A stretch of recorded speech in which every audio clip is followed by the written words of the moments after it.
Christmas, everybody! Merry Christmas!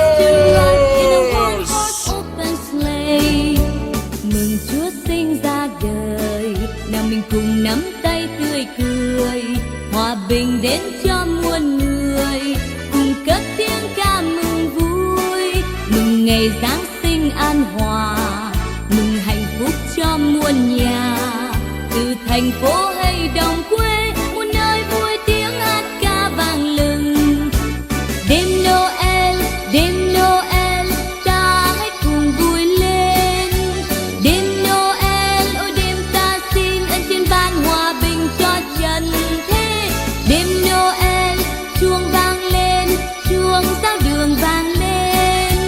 Đêm Noel, ôi đêm Noel, ta hãy chúc nhau an bình. Dashing through the snow in a one-horse open sleigh, o'er the fields we go, laughing all the way.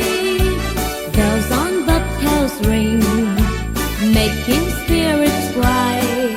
What fun it is to ride and sing a sleighing song tonight. Oh, jingle bells, jingle all the way.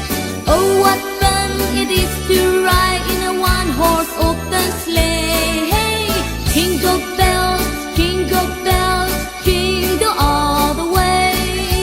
Oh, what fun it is to ride in a one-horse open sleigh.